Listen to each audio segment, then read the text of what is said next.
Israel's most powerful man's health is deteriorating. But this isn't aging. Dr. David Rosen, the doctor Netanyahu has trusted for 15 years, is slowly giving him lethal drugs, and there are shocking forces behind this plan. Good evening. The story I'm about to tell you tonight is not just an assassination plot.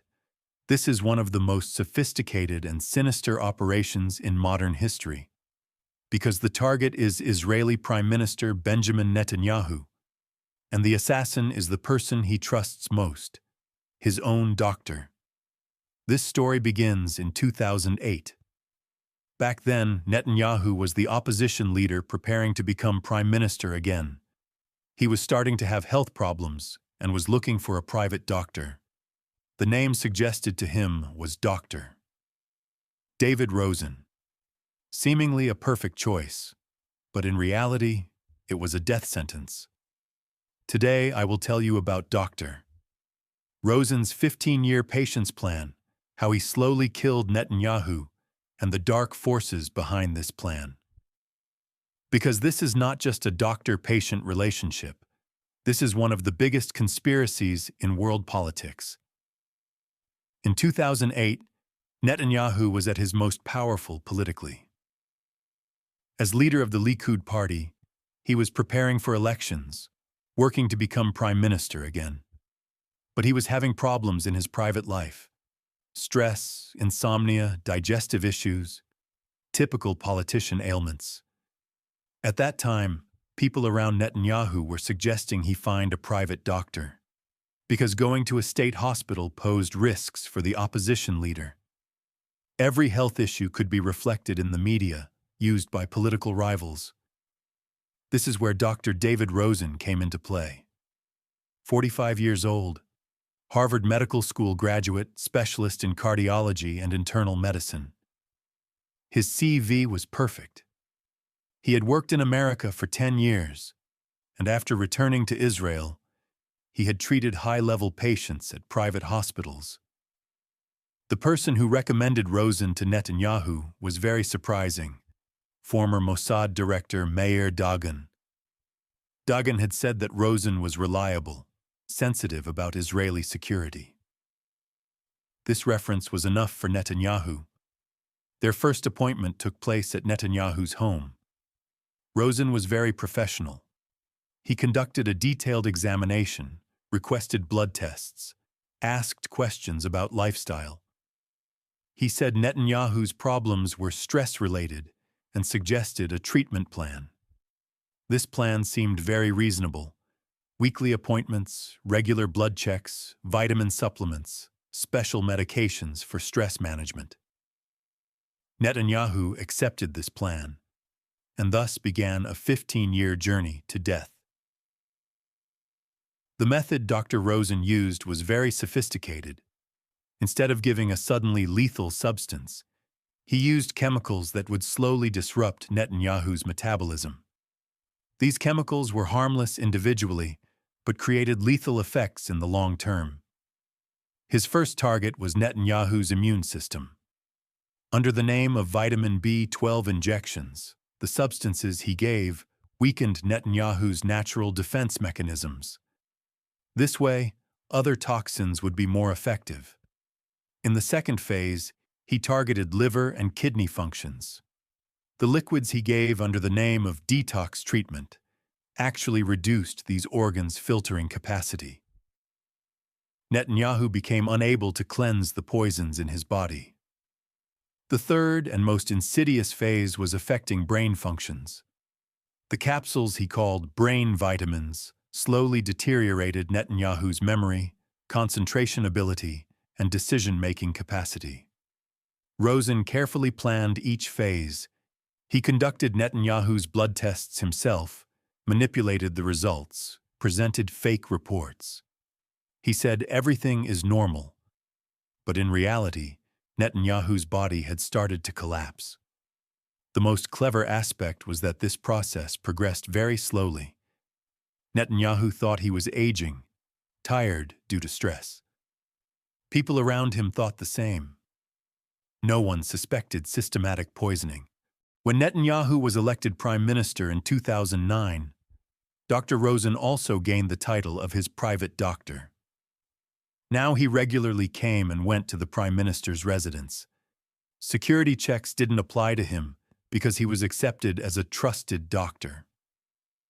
During the prime ministry period, Rosen accelerated his plan, because now he could reach Netanyahu more frequently. He made appointments twice a week, sometimes coming even at midnight using emergency situations as an excuse. The new methods he used during this period were more sophisticated. Colorless, odorless chemicals to mix into Netanyahu's food, special compounds to add to drinking water.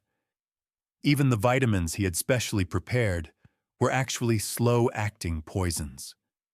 In 2012, the first serious deteriorations in Netanyahu's health began to be seen.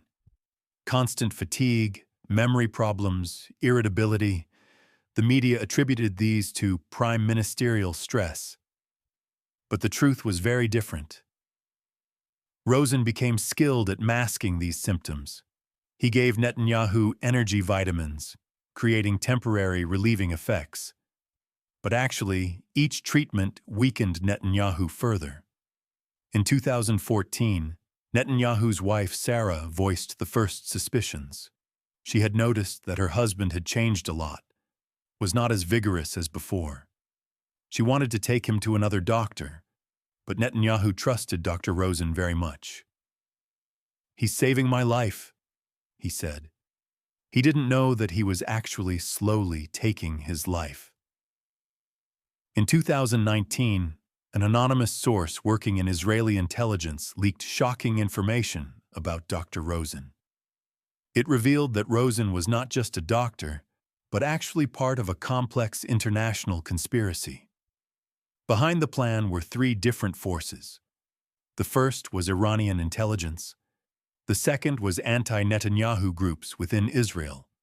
The third was very surprising: the European Union's secret operation units. Iran's plan was simple. Instead of killing Netanyahu, slowly neutralize him. This way, Israel's harsh policies would soften, creating a more favorable environment for Iran. Opposition groups within Israel wanted to end Netanyahu's political career, but direct assassination would be too risky, so they preferred a plan of slow health deterioration. The most surprising partner was the EU. Europe was uncomfortable with Netanyahu's harsh stance on Iran and Palestine issues. They believed neutralizing him was necessary for regional peace. The total amount these three forces paid to Dr. Rosen was surprising: $50 million. He would receive $3 to $4 million every year for 15 years, systematically weakening Netanyahu. Documents leaked from Mossad in 2020 revealed shocking details about Dr. Rosen's true identity. David Rosen was not actually his real name. That person was actually Dmitry Rozanov and was a Russian origin agent. Rozanov was born in the Soviet Union in the 1970s. He had been trained in the KGB's special medical program, specializing in medical assassination. During the Cold War, he had conducted similar operations against many Western leaders.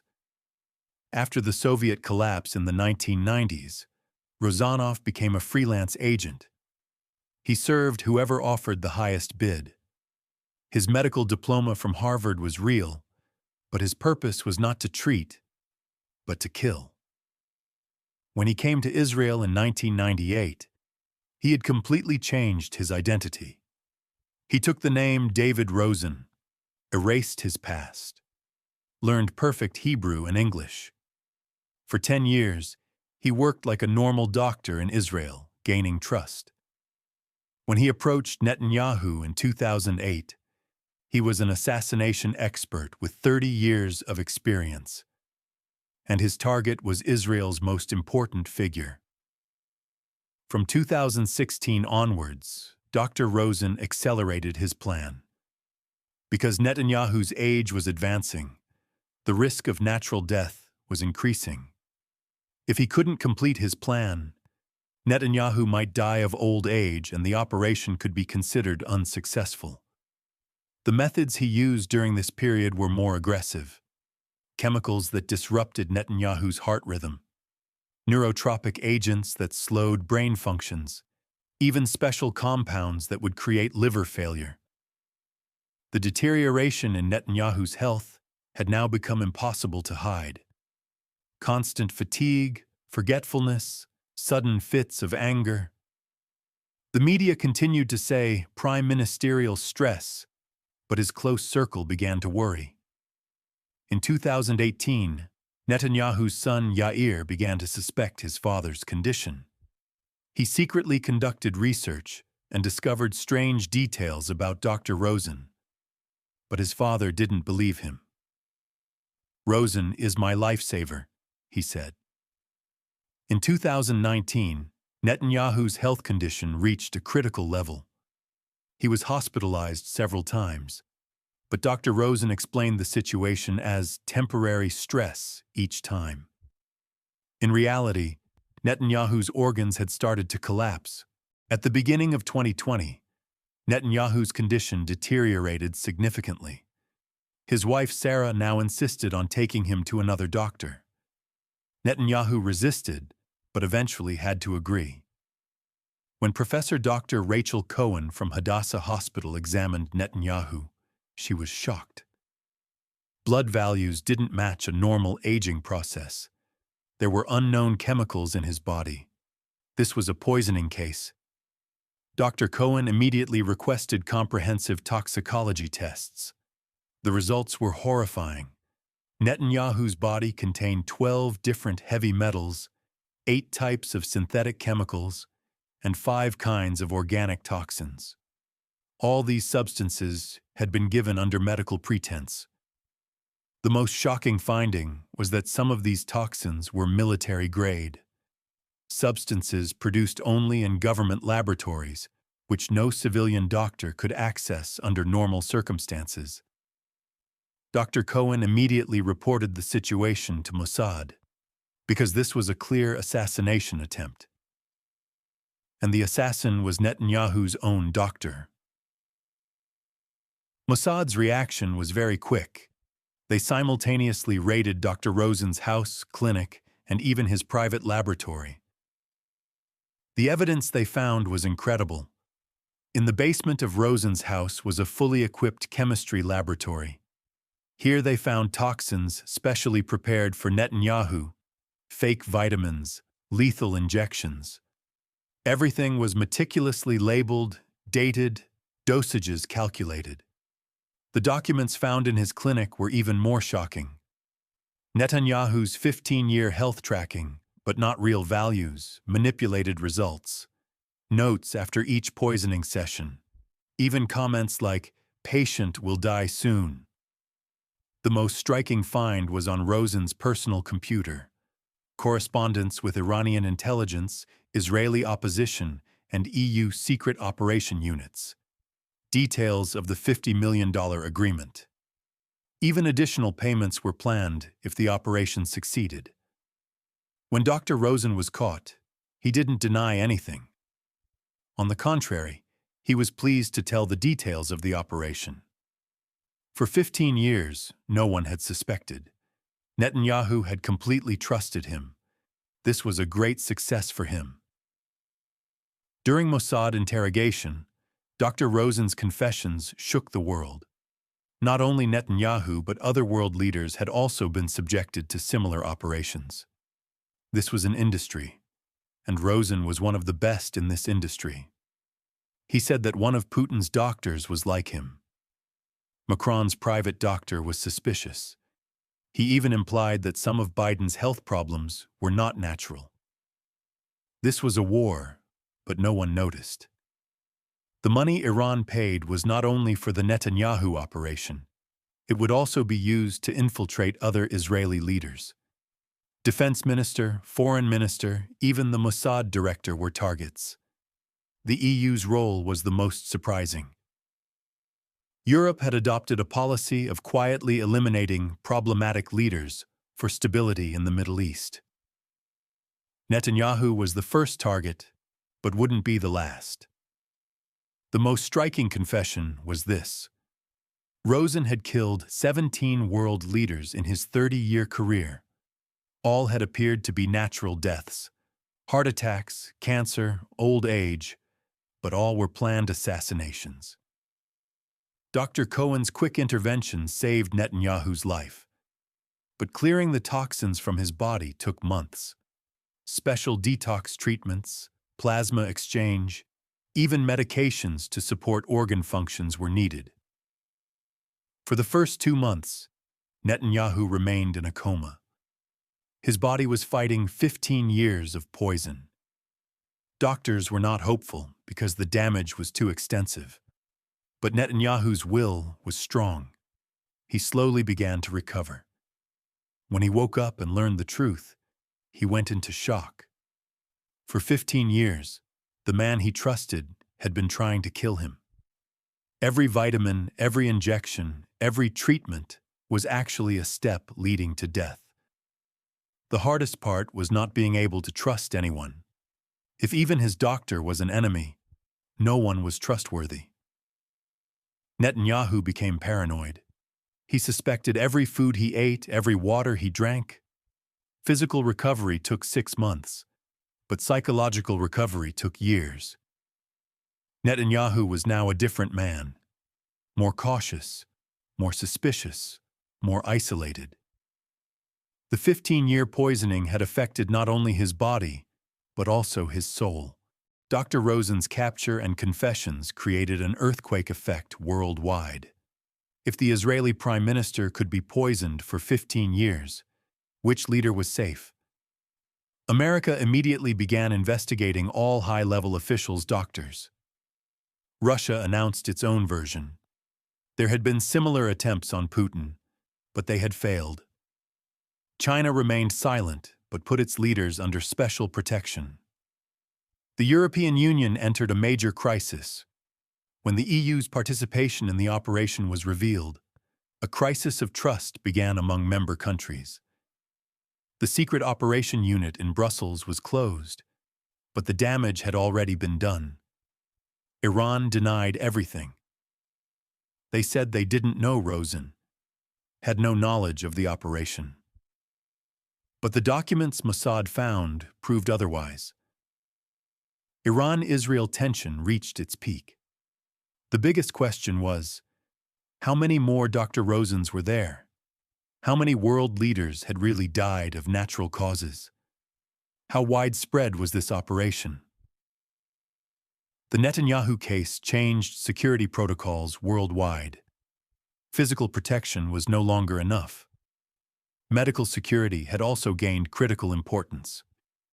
Israel built a completely new system. Netanyahu no longer had a single doctor. His medical team consisted of 12 different specialists. None could make decisions alone. Every treatment required multiple approvals. Every blood test was conducted in 2 independent laboratories. Every medication was obtained from different sources. Even the food Netanyahu ate went through special toxicology tests. But the biggest change was psychological. Netanyahu no longer fully trusted anyone.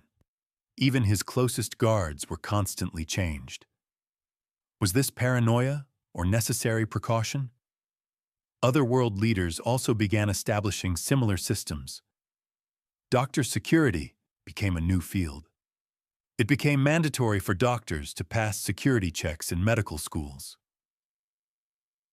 Dr. Rosen's trial became one of the most watched cases in Israeli history. There were assassination charges from 17 different countries. Each required life imprisonment. His defense in court was surprising. I am a warrior. My targets were military targets. Netanyahu was Israel's military leader. This defense didn't work because he was being tried in civilian court. One of the most striking moments was when Netanyahu testified. They came face to face. Netanyahu asked, "Why?" Rosen answered, "Money." 15 years of trust had turned into betrayal for such a simple reason. When the verdict was announced, Rosen was sentenced to 17 life imprisonments. Additionally, he was ordered to pay $100 million in compensation. But the biggest punishment was that he would be remembered in history as the world's biggest medical assassin. Rosen began serving his sentence in Israel's highest security prison, in a single cell, placed on the doctor list.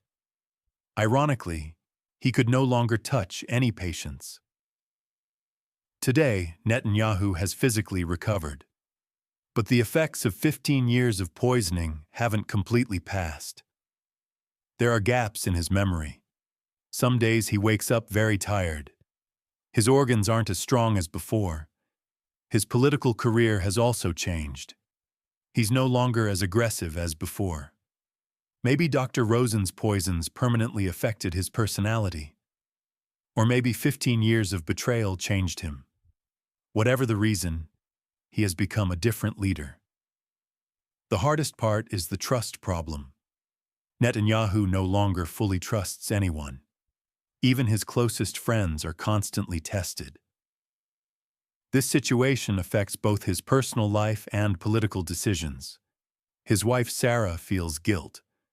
For 15 years, she couldn't notice that her husband was being slowly killed. She found Dr. Rosen trustworthy, even sometimes invited him to their home for dinner. Now she shudders when she remembers those moments. Netanyahu's children were also affected. The trauma their father experienced also shook their sense of trust. Especially his son Yair constantly worries about security. "What if our doctor is also fake?" he says. After the Netanyahu case, the concept of medical security was born worldwide. Now doctors of high-profile figures also undergo security checks. In America, the Presidential Medical Security Act was passed. Every doctor who will treat the president and his family is subjected to comprehensive investigation by the FBI. Their past 20 years, financial situation, international connections are examined. Similar laws were passed in Europe. In France, Macron's doctor team was completely changed. In Germany, the medical security of the leader who replaced Merkel was increased. In England, the royal family's doctors were re-evaluated. In Russia, Putin was already very paranoid, but after the Netanyahu case, he tripled medical security. Now every medication is tested from 3 different sources. Every doctor is constantly changed. The situation in China was more radical. State leaders now only receive treatment in state hospitals, only from doctors who are party members. The concept of private doctors was completely eliminated. The Dr. Rosen case is not just an assassination story. This has become a symbol of the modern world's crisis of trust. If even the person you trust most is trying to kill you, can you trust anyone? The trauma Netanyahu experienced affected all world leaders. Everyone is now more cautious, more suspicious. This situation also affects international relations. Distrust dominates even in diplomatic meetings. Perhaps Dr. Rosen's greatest success was this. He couldn't kill Netanyahu, but he plunged him and the entire world into paranoia. When trust is lost, everything becomes more difficult. The message this story gives is this: security should not only be military or physical, but also medical. There can be enemies even in your closest circle, and sometimes the greatest threat comes from the person who says they're helping you. Netanyahu's 15-year poisoning didn't just cause physical damage. It also affected Israel's political history. How many of the decisions he made during these years were his real will? How many were under the influence of Dr. Rosen's poisons?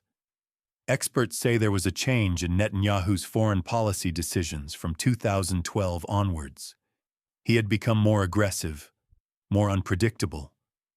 Were these decision changes the result of deterioration in brain functions? His harsh stance against the Iran nuclear deal, rigidity in Palestinian policies, tensions with the EU. How many of these were strategic decisions? How many were the product of a poisoned brain? These questions occupy not only historians but also international law experts. If a leader is in a poisoned state, are the decisions he makes valid?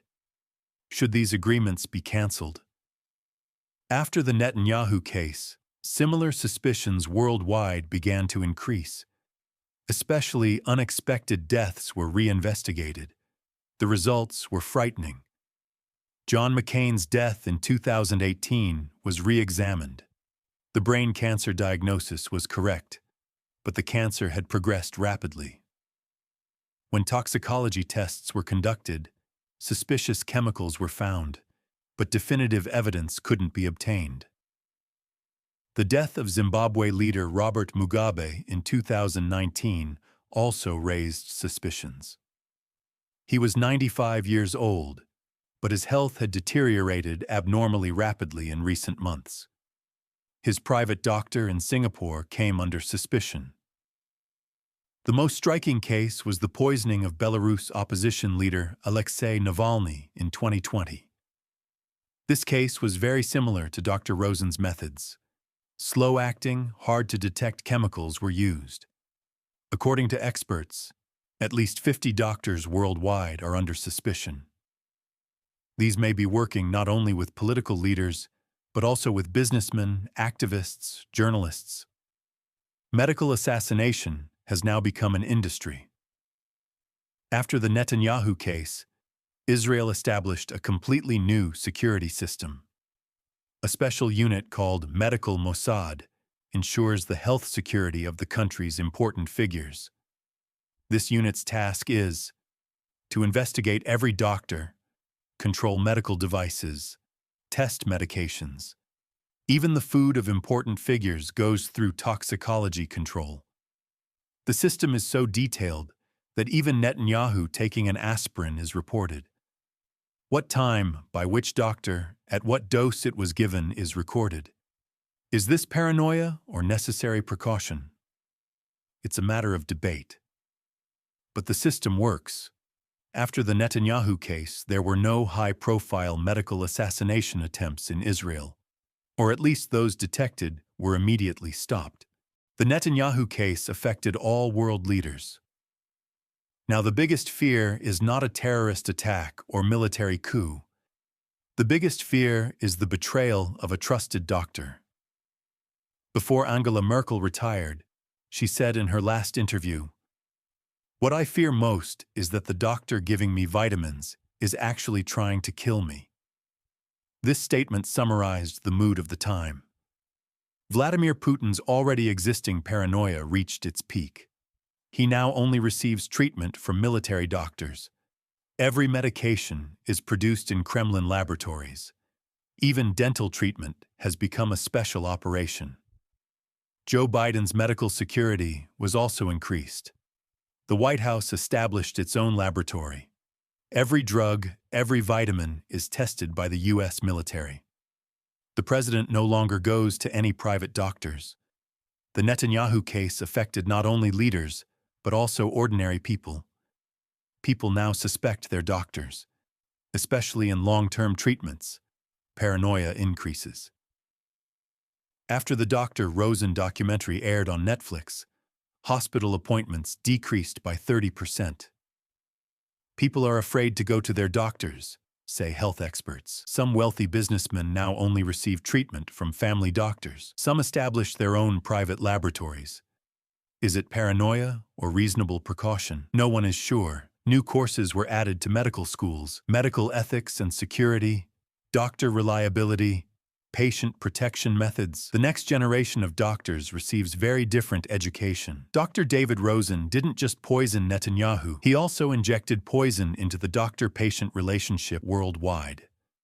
No one can fully trust anymore. The most tragic aspect of this story is this: real doctors, people genuinely trying to help patients, also remain under suspicion. Rosen's crimes cast a shadow over the entire medical community. Netanyahu is alive today, but can't get back his lost 15 years. The fatigue, stress, forgetfulness he felt during those years, none of these were natural. They were all part of Rosen's plan. The most frightening question is, how many more people are currently being slowly poisoned? How many people are walking towards death while trusting their doctor? We don't know the answer to this question, and maybe we never will. The last word from Netanyahu. Your greatest enemy can be your closest friend. The greatest danger can come from the person helping you. And sometimes, the person you think is trying to save your life may actually be trying to kill you. While this script was being written, breaking news came.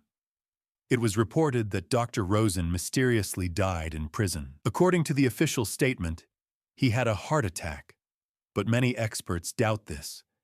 Did Rosen know too much? Was he killed to silence him? Or did he commit suicide? These questions seem likely to remain unanswered, because with Dr. Rosen's death, the other operations he knew were also buried. Who knows, maybe other Netanyahus also disappeared with these secrets. This story ends here, but the real story continues. Because there may still be leaders being poisoned in the world, still fake doctors, still medical assassinations, and we may not know any of them. All we know is this: no one is completely safe anymore, and the person you trust most may be the person who can harm you the most.